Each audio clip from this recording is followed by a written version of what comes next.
Bonjour à tous, bienvenue dans votre émission spéciale à l'occasion de la Journée internationale de la femme. Là, je souhaite déjà bonne fête à toutes les femmes et les filles de la République démocratique du Congo, pourquoi pas à toutes les femmes et les filles du monde entier. Très ravie de savoir que vous êtes si nombreuses. Là, je parle bien sûr de femmes et de filles en train de nous suivre, en train de suivre cette émission spécialement dédiée à la femme et à la jeune fille. Aujourd'hui, nous avons l'honneur d'avoir dans cette émission une invitée exceptionnelle qui se trouve comme ça au Canada. En fait, elle est la vice-présidente de l'ONG Viens à mon secours, une ONG qui travaille pour le bien-être social, mais également pour le droit de la femme. Et nous sommes très ravis de l'avoir en direct avec nous depuis Canada, à qui je dis déjà bonjour madame et bonne fête à vous. Et pouvez-vous vous présenter directement? Oui, bonjour tout le monde, bonjour Madame Jemima, bonjour à toutes les femmes, en particulier les femmes de l'ONG Viens à mon secours. Je vous salue, je suis tellement heureuse d'être là ce matin avec vous, en ce jour spécial dédié aux femmes. Merci beaucoup de me recevoir. Alors, pour me présenter, je suis Madame Ange Ndungi Bukasa, je suis la vice-présidente de l'ONG Viens à mon secours, comme vous l'avez mentionné. Je suis mariée et mère de 3 enfants. Je suis pasteur et je sors avec mon mari, pasteur Pichu Bukasa, à qui j'envoie beaucoup d'amour. Nous sommes pasteurs à Kim Ministries. Alors, par profession, je suis enseignante. J'enseigne ici au Canada, précisément au Québec, à l'école secondaire. Et c'est un peu ça de moi. Merci.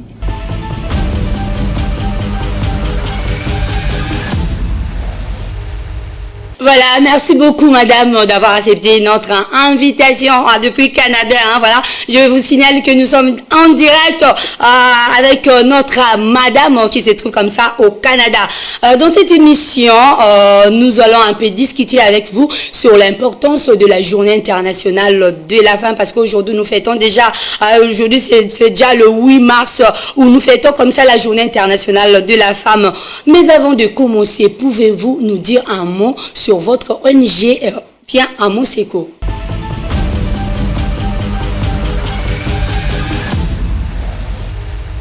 Ouais, c'est moi qui vous remercie vraiment. Je suis honorée d'être là ce matin pour dire un mot sur notre ONG à ceux qui nous suivent.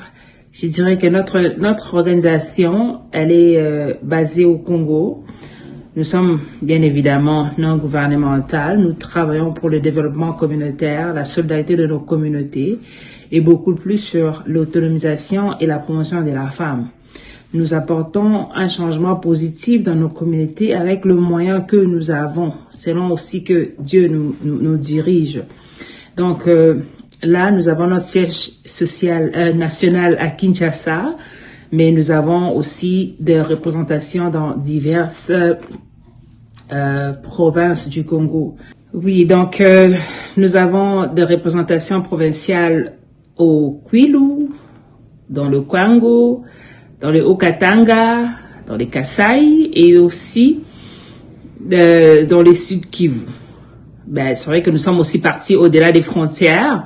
Là, au Canada, je représente notre ONG. Aussi, au Congo-Brazzaville, nous avons aussi un bureau qui s'y trouve. Donc, c'est un peu ça l'ONG. Je profite même pour faire un appel pour d'autres provinces, parce que là, nous cherchons à nous étendre. Donc, s'il y a des gens qui voudront bien s'associer avec nous, on sera vraiment heureux de vous accueillir dans la cellule pour que nous puissions travailler pour l'avancement de nos communautés. Donc ça, c'est l'ONG Viens à mon secours. En quelques mots, nous continuons d'œuvrer, d'apporter un changement positif pour nos communautés, impacter les femmes et les filles, et même les jeunes garçons, même les hommes. Nous travaillons vraiment pour les biens communautaires en général.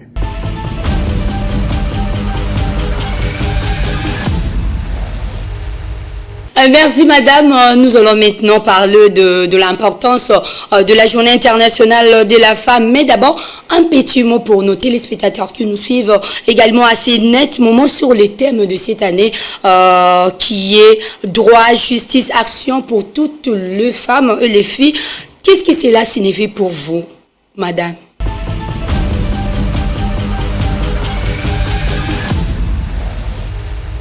Oui, Madame Jemima, comme vous avez mentionné, c'est une journée tellement spéciale, la Journée internationale des femmes. Et le choix de ces thèmes, oh mon Dieu, c'est un thème qui m'étique tellement parce que je me dis que c'est arrivé au bon moment. Au bon moment parce que ça vient réellement répondre à la réalité de femmes. C'est que nous sommes en train de vivre actuellement, les femmes dans le monde entier.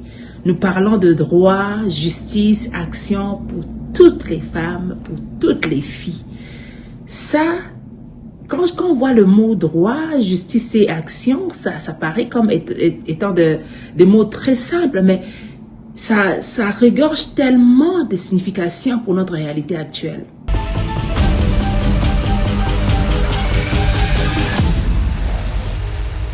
Pour moi, ces thèmes est un appel à la responsabilité collective. C'est-à-dire que où chacun de nous peut, par ses gestes, ses actions, ses choix, peut arriver à créer un monde où les femmes et les filles vivent dans la dignité, dans la sécurité et dans l'égalité. C'est vraiment un appel pour tous. C'est pas seulement pour les femmes, mais vraiment pour tous les acteurs de nos sociétés. Lorsque nous parlons de droit, si on se focalise seulement sur ce mot-là, droit, nous voulons que le monde reconnaisse que les femmes et les filles ont droit à l'éducation, elles ont droit à la sécurité et elles ont aussi droit à la liberté de choisir de leur avenir. Un avenir qui ne leur sera pas imposé, mais qu'elles choisiront selon leurs ambitions, parce que ce sont des personnes qui réfléchissent et qui peuvent se choisir leur avenir. Et elles ont aussi droit à l'égalité dans toutes les sphères de la vie. C'est ça, c'est cet appel lorsque je vois droit. Et lorsqu'on parle de la justice, c'est juste que le monde s'assure que le droit des femmes soit observé, soit respecté et que les injustices ne soient pas tolérées. Et si seulement il arrivait qu'une femme soit abusée, soit discriminée, que la justice protège les femmes de façon équitable. Ça, c'est quelque chose lorsqu'on mentionne la justice. Et lorsqu'on parle de l'action, finalement, c'est sensibiliser, éduquer. C'est vraiment aller au-delà des mots, aller sur terrain, éduquer les filles, sensibiliser les filles, leur booster leur confiance en soi, leur réveiller par rapport au potentiel qu'elles ont en tant que des acteurs actifs de notre communauté, de notre humanité, de notre société. Vous voyez, c'est vraiment aller chercher ces actions-là, agir, promouvoir la femme, pas seulement par des mots, mais des actions qui protègent, qui montrent que le monde est avec les femmes.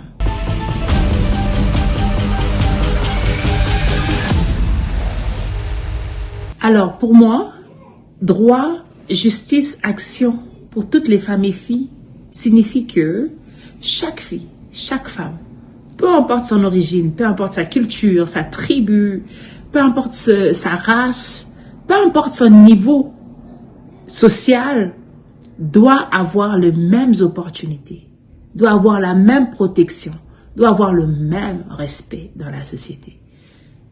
Donc c'est un appel à ne pas discriminer, c'est un appel à regarder, à traiter toutes les femmes et filles de façon égale.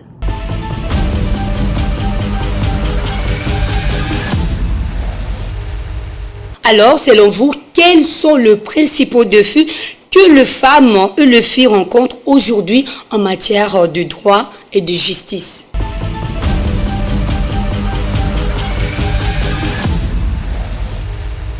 Merci beaucoup, Madame Jemima, pour cette question.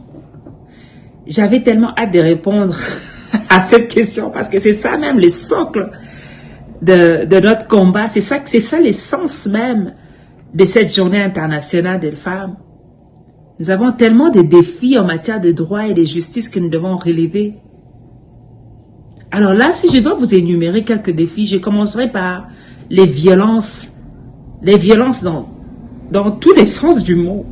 Nous avons des violences physiques, des violences sexuelles, des violences psychologiques. Les femmes et les filles aujourd'hui font face à ces genres de violences. Et même au moment que je vous parle, il y a certainement une femme qui est en train de subir cela. Ça, c'est un défi majeur. Et si on ne parlait pas seulement de violence, je m'en vais voir les inégalités en matière de l'éducation. Ces inégalités sont basées généralement sur les discriminations, les stéréotypes. Parce que dans une famille, on privilégiera peut-être envoyer à l'école un garçon qu'une fille. Et une fille, on va vite l'amener à se marier, même quand elle ne voudra pas. Et ces inégalités à l'éducation, ça occasionne des inégalités économiques. La pauvreté au niveau des femmes qui se retrouvent à dépendre des hommes, même quand elles ne veulent pas. Et ces dépendances, ça occasionne, c'est ça, des violences, des maltraitances que tu ne peux pas, auxquelles tu ne peux rien dire parce que tu te trouves tellement dépourvu de tes ressources.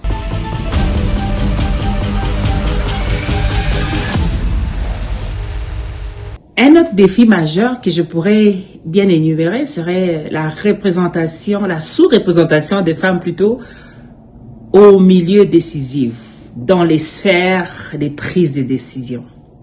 Nous remarquons tous, même jusqu'à aujourd'hui, qu'il y a une petite représentation de femmes dans le poste de leadership, le poste politique, le poste de prise de décision majeure. Ça, c'est vraiment inquiétant.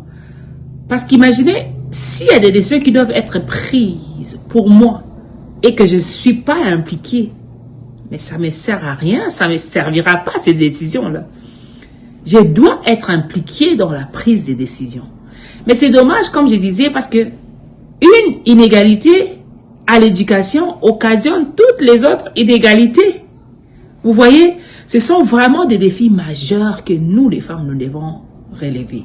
Et que tous les acteurs des sociétés doivent relever. On a besoin de créer un monde égalitaire où tout le monde se retrouve, où tout le monde peut exploiter son plein potentiel.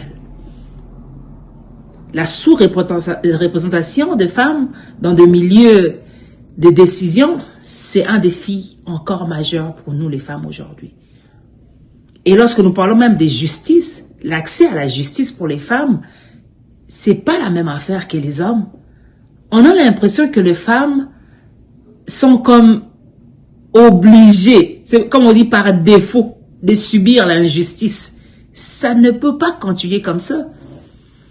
Nous devons arriver, le système judiciaire doit arriver à protéger les femmes, doit arriver à répondre à une femme qui vient se plaindre. C'est vraiment à ce niveau-là que nous sommes. Nous sommes encore là en train de nous battre là-dessus. Ça, ce sont quelques défis que je peux relever, que nous, femmes et filles, faisons face en matière de droit et de justice.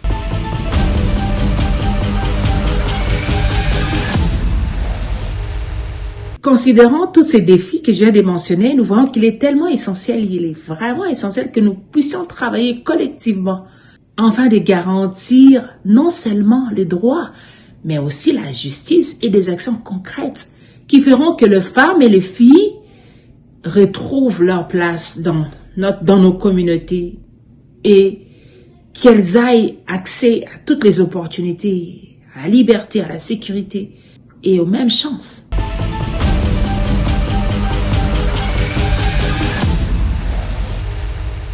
Alors dites-nous un peu, alors comment votre ONG travaille-t-elle pour en fait promouvoir le droit de femmes et de jeunes filles?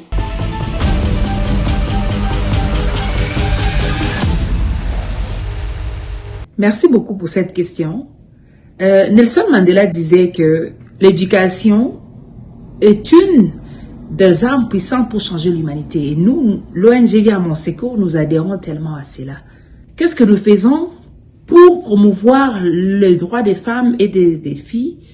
Nous organisons des ateliers de formation, de sensibilisation, des campagnes de sensibilisation où nous informons les femmes et les filles sur leurs droits, sur leurs opportunités et sur toutes les ressources qui leur sont disponibles. Même la Bible dit, vous connaîtrez la vérité vous affranchira. On ne peut pas défendre des choses qu'on ne connaît pas. Si elles ne connaissent pas leurs droits, elles ne peuvent pas aller réclamer. Donc, nous arrivons d'abord à les placer dans l'information, qu'elles aient possession de cette information, et c'est sur cela que les femmes peuvent aller réclamer au cas d'injustice. Donc, l'ONG vient à mon secours, sensibilise, informe, accompagne les femmes dans cette lutte-là. Nous sommes là avec les femmes de nos communautés.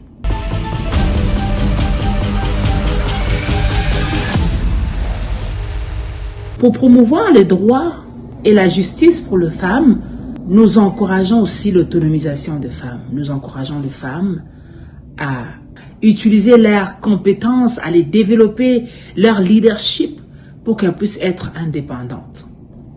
Donc, il y a des acteurs ou des partenaires locaux avec qui nous travaillons, des écoles, pour sensibiliser sur les abus sexuels, sur le courage d'aller dénoncer. Vous voyez? Donc, nous travaillons dans ce sens-là avec nos communautés pour promouvoir les droits des femmes et des jeunes filles.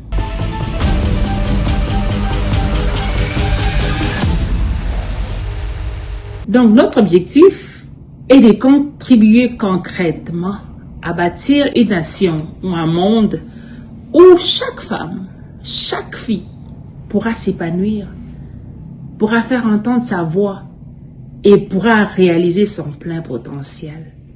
C'est ça, c'est comme ça que nous, en tant qu'ONG, nous promouvons le droit de la jeune fille et de la femme. Merci.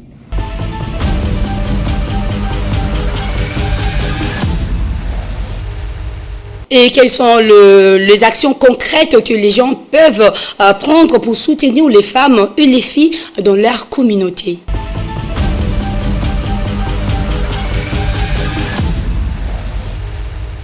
Merci beaucoup, Madame Jemima. Je pense que cette question, comme j'ai dit, concerne tout le monde. Qu'est-ce que les gens peuvent faire pour contribuer à cela dans nos sociétés? Quand on parle des femmes, des filles, ce sont vos femmes. Je parle aux hommes, là. Ce sont vos femmes, ce sont vos sœurs, ce sont vos petites filles, vous avez tellement de rôles à jouer. Tous les acteurs de la société ont tellement de rôles à jouer pour faire changer les choses. Ce n'est pas seulement un combat pour les femmes, c'est pour nous tous. J'ai dit ça, c'est une responsabilité collective. On était tous impliqués pour que nous puissions créer un monde égalitaire. Soutenir des femmes, ça commence par des gestes vraiment simples, des gestes simples mais qui transmettent des messages. On doit commencer à nous éduquer, à nous rééduquer. Parce que là, je parle aux hommes qui ont été éduqués d'une certaine façon, ils doivent aller se rééduquer pour accommoder certaines réalités des femmes, pour accommoder l'évolution de choses. Parce que les choses évoluent, ça ne reste pas pareil. Donc, ça commence par les actions. Les hommes peuvent aller soutenir des actions que les communautés mettent en place pour promouvoir les femmes. On doit aller éduquer nos jeunes garçons sur le respect de la jeune fille. On doit aller éduquer les hommes sur la considération, la valorisation de la femme.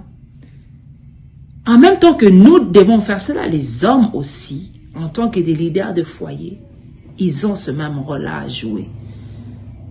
Donc chacun de nous a une pierre à apporter pour que nous puissions changer les choses pour les femmes.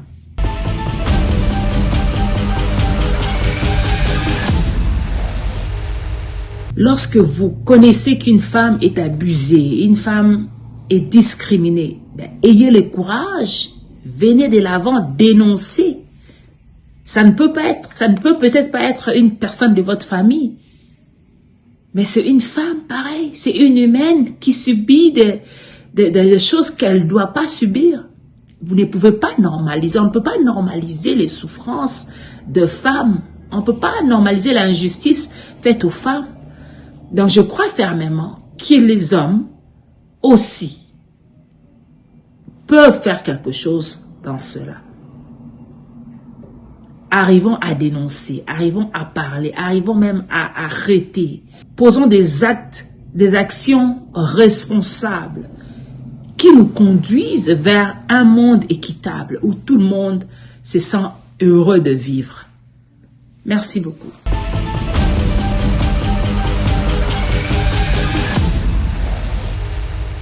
En tant que femme leader, en tant que vice-présidente de l'ONG Vie à mon secours, en tant que maman, je suis vraiment concernée pour le bien-être des femmes en général.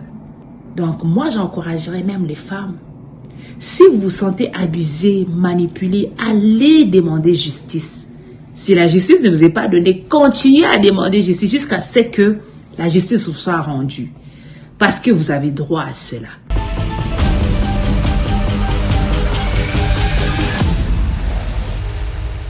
Et aussi, je vous encourage, allez-y, entreprenez, allez postuler dans des postes que tout le monde dit que c'est pour les hommes, mais allez-y chercher. Ça ne changera pas si on ne prend pas des actions concrètes. Il faut qu'on y aille, on va y aller, on va postuler, on va étudier, on aura des femmes ingénieurs, on aura des maçons, on a besoin d'accéder dans des postes de leadership en politique. Allons-y, allons-y. Il n'y a pas de limites. On ne peut pas se mettre des limites parce que les gens ont parlé. On va briser toutes les limitations psychologiques et on va foncer.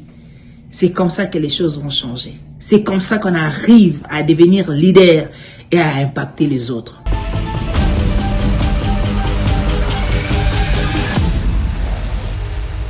Il n'y a pas de limites. Je nous encourage, femmes, à parler, à dénoncer, à se tenir debout et dire que non, j'ai aussi droit. Parce que si nous ne le faisons pas, personne ne le fera pour nous. Et personne ne peut le faire mieux que nous-mêmes. Alors, femmes, on va s'élever, on va travailler. Parce qu'il y a nos filles qui s'en viennent, il y a nos petites filles qui s'en viennent. Elles doivent trouver un monde où il y a déjà l'égalité. Et elles vont nous remercier parce que nous avons travaillé.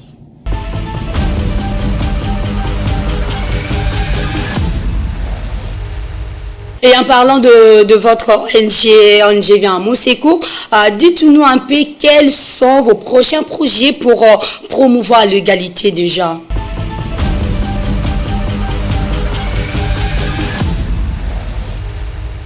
Merci encore pour cette question. Pour le prochain mois, l'ONG Vie à mon secours prévoit de lancer plusieurs initiatives pour renforcer l'égalité des genres.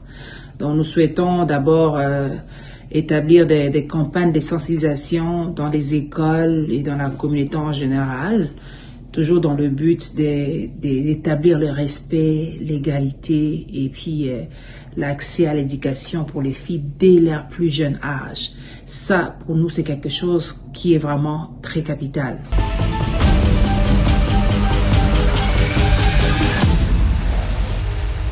Nous prévoyons également de mettre en place des ateliers de formation en leadership pour aider les femmes à renforcer leurs compétences, leur confiance en soi, surtout leur autonomie.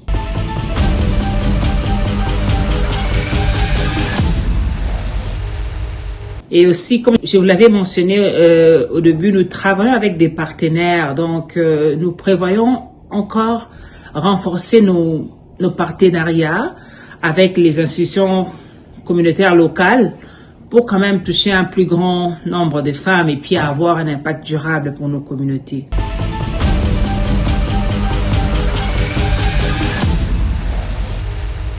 Et toujours dans les cas de promouvoir l'entrepreneuriat et aussi pour la prise en charge des femmes et des filles, nous avons le projet de bâtir un centre de santé communautaire dans nos différentes provinces et aussi des centres de formation où les femmes viendront apprendre des métiers pratiques comme fabrication de savon, la coupe et couture, la coiffure, faire les make-up, faire les ongles.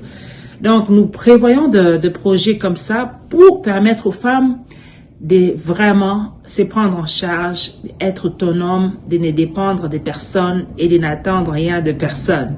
Vous voyez, donc, ce sont des projets que nous sommes en train de prévoir pour le prochain mois. Et nous savons qu'avec l'aide de ceux qui nous suivent en ce moment, qui voudront plus tard devenir nos partenaires, nous allons y arriver.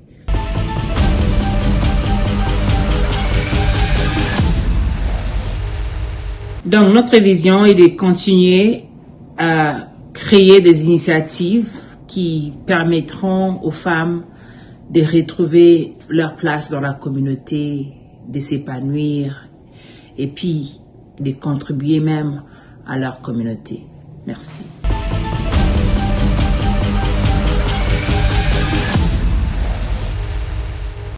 En tout cas, merci madame pour votre engagement en faveur de femmes et de l'égalité. Déjà, nous vous souhaitons déjà une excellente journée internationale de la femme depuis Canada.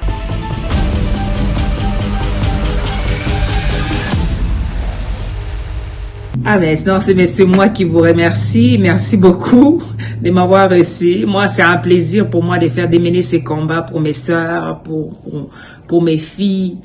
Et je profite aussi pour souhaiter une très bonne fête à toutes les femmes du monde, toutes celles qui nous suivent en ce moment, celles qui nous suivront après. On va continuer à lutter, on va s'élever, on va parler, on va réclamer nos droits. Et on va gagner. Allez, bonne fête internationale à toutes les femmes. Je vous porte dans mon cœur. Merci.